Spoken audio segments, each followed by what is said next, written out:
যে কোনো ফলের গাছে বোরন 20 কখন ব্যবহার করতে হয়? ফুল আসার আগে এবং ফুল চলে এলে সে সমস্ত ফুলের পরাগায়ন এবং ফল গঠন করতেই বোরন 20 কিন্তু ব্যবহার করা হয়। এছাড়া ফল ফেটে যাওয়া, ফল বিকৃত হওয়ার হাত থেকে রক্ষা করতে পারে কিন্তু বোরন 20। এছাড়া গাছের নতুন পাতা চলে এলে সেই পাতা যদি ফ্যাকাশে হয়ে যায় বা গাছের শিকড়ের যদি কোনো রকম সমস্যা দেখা দেয়, সে সমস্ত সমস্যার থেকে মুক্তি পেতেই কিন্তু বোরন 20 গাছে ব্যবহার করা হয়। এবার প্রশ্ন হচ্ছে, আমরা বোরন 20 কেন ব্যবহার করব? বোরন 20 ব্যবহার করতে হয় ফুল ঝরাকে রোধ করতে, ফলকে শক্তিশালী করে তোলে, পেটে যাওয়া বা দাগ পড়া প্রতিরোধ করতে পারে। এছাড়া কিছু ক্ষেত্রে ছত্রাকজনিত রোগ এবং মাইটসের মতন যে পোকা তাদের কিন্তু রোধ করতে সাহায্য করে। আর এই নিয়ে আজকের ভিডিও। নমস্কার, আমি দেবজ্যোতি, কুচবিহার থেকে। আর আপনারা দেখছেন রান্তুর ছাদ বাগান। প্রতিদিনের অভ্যাস মতো আজও চলে এসেছি একটি ভিডিও নিয়ে। এই মুহূর্তে আম গাছগুলোতে দেখুন কিছু মুকুল আসতে শুরু করেছে, আবার কিছু গাছে মুকুল আসেনি। এই সময় আম গাছের ক্ষেত্রে, শুধু আম গাছই বলবো না, সমস্ত ফলের গাছে, বিশেষ করে লেবু এবং আম গাছে কিছু গাছে ফুল চলে এসেছে, কিছু গাছে ফুল আসেনি। সেই সমস্ত গাছের একটি মাত্র খাবার দিতে হবে, সেটা হচ্ছে বোরন 20। এই বোরন 20 কেন দিতে হবে? দিতে হয় এই কারণে, বোরন হলো গাছের প্রয়োজনীয় একটি অন্যতম মাইক্রোনিউট্রিয়েন্ট, যা পরিমাণে কম লাগে কিন্তু দিয়ে যেতে হয়। দিতে হয় ফুল আসার আগে, ফুল আসার পরে এবং ফল সেট হয়ে যাবার পর। কেন দিতে হয় সেটা আমার ভিডিওর শুরুতেই আমি বলেছি। ধরুন, আমরা কোনো খাবার যখন রান্না করি, সমস্ত উপকরণ দেওয়ার পরেও শুধুমাত্র যদি লবণ দেওয়া না হয় বা দেওয়া যদি বেশি হয়, সেই খাবার যেমন উপযুক্ত হয় না বা গ্রহণযোগ্য হয় না বা কেউ খেতে পারে না, ঠিক তেমনই আপনার গাছের সারা বছর পরিচর্যা করার পর প্রচুর ফুল এলেও অথচ সেই ফুল ঝরে গেল বা তার থেকে কয়েকটি ফল সেট হলেও তা পরিপূর্ণতা সঠিকভাবে পেল না। তাই পরিমাণে কম দিতে হয়, কিন্তু দিতে হয় বোরন 20 ফলিয়া স্প্রে করে। আর বোরাক্স থেকে যে বোরন তৈরি হয় সেটা দিতে হয় মাটিতে। আমি বিভিন্ন জনের বা বিভিন্ন ইউটিউবের ভিডিও দেখে বোরন ব্যবহার করতে গিয়ে গাছ মেরে ফেলেছি।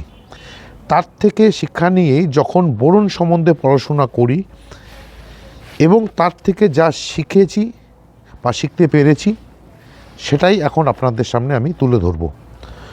বোরন ব্যবহার করার ক্ষেত্রে কোনটি মাটিতে যোগ্য আর কোনটা ফলিয়ার স্প্রে করতে হয় সেটা জানা দরকার। আর সেটা জানতে গেলেই আপনাদের প্রয়োজন পড়বে আজকের এই ভিডিওটি। আপনারা আজকের এই ভিডিওটি দেখুন, বোরন সম্বন্ধে জানুন, তবেই আপনাদের ধারণা আসবে বোরন 20 গাছে কেন স্প্রে করতে হয় আর বোরাক্স কেন টবের মাটিতে দিতে হয়। বোরন 20 মূলত একটি বোরন সার, যা বোরনের ঘাটতি পূরণের জন্য তৈরি করা হয়েছে। বিশেষত ডাইসোডিয়াম অক্টাবরেট টেট্রাহাইড্রেট বা অন্য বোরন যৌগ থেকে তৈরি হয়, যা বোরিক অ্যাসিড, বোরাক্স ও অন্যান্য উপাদান মিশিয়ে রাসায়নিক প্রক্রিয়ায় তৈরি করা হয় এবং এতে বোরনের পরিমাণ 20% থাকে। আর তাতে সোডিয়াম অক্টাবরেট বেশি থাকায় স্বাভাবিকভাবে সেটা যখন আমরা মাটিতে দেব, তখন সোডিয়াম ক্লোরিন বা সোডিয়ামের যে টক্সিসিটি, অর্থাৎ সোডিয়াম লবণ যে তৈরি হয়, তা মিডিয়ায় লবণের পরিমাণ বাড়িয়ে দেয়, যার জন্য বোরন 20 মাটিতে দেওয়া উচিত নয়। আবার বরিক অ্যাসিড, বোরাক্স বা সোহাগা, সেগুলিকে আমরা মাটিতে কিন্তু সহজেই প্রয়োগ করতে পারি। অ্যাকচুয়ালি এটা তৈরি করা হয় বোরিক অক্সাইড বিক্রিয়া করে, আর যার জন্যই এখানে বোরন 20 না হয়ে বোরন 100 হতো।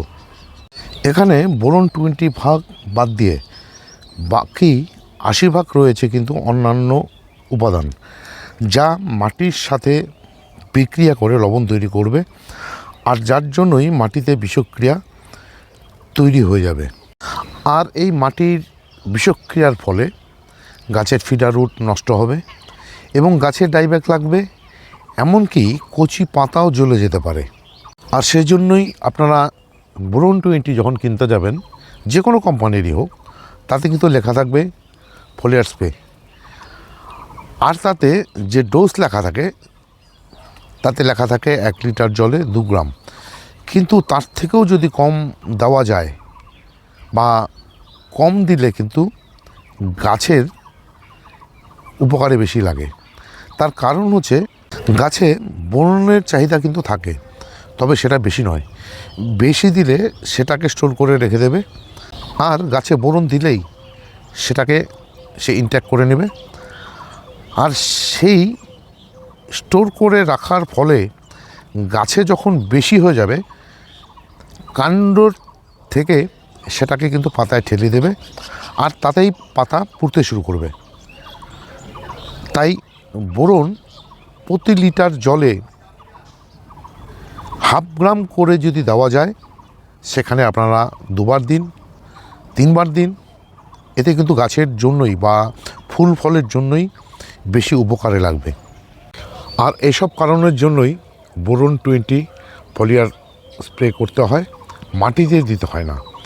সেখানে ডোজ হিসাবে আপনাদেরকে কোম্পানির যে রিকমেন্ড রয়েছে তার থেকে কম দিন, অপ্রয়োজনে 2 বার দিন, 3 বার দিন, সেটা 15 দিনের গ্যাপে, কিন্তু দিতে হবে। আর এই ছিল আজকের ভিডিও। মানে এই যে গাছে ফুল আসার আগে, ফুল এলে বা ফুলের থেকে যখন ফল সেট হয়ে যাবে, তখন কেন বোরন দিতে হয়, বিশেষ করে বোরন 20 কেন স্প্রে করতে হয়। আজকের ভিডিওটি যদি আপনাদের ভালো লেগে থাকে বা ইনফরমেটিভ বলে মনে হয়, তাহলে একটি লাইক দেবেন, কমেন্ট করবেন, এবং আমার চ্যানেলটি যদি সাবস্ক্রাইব করা না থাকে তাহলে অবশ্যই চ্যানেলটি সাবস্ক্রাইব করে নেবেন। কেননা প্রতিদিন দুপুর 2টোয় আমার এই চ্যানেলে কোনো না কোনো ভিডিও চলেই আসে। সেই সমস্ত ভিডিও দেখতে হলে বা পেতে চাইলে আমার এই চ্যানেলটিকে সাবস্ক্রাইব করে নিতে হবে। সবাইকে অশেষ অশেষ ধন্যবাদ এবং শুভেচ্ছা জানিয়ে আজকের এই ভিডিও শেষ করছি। সবাই ভালো থাকবেন, সুস্থ থাকবেন, সবুজের সাথে থাকবেন। ধন্যবাদ।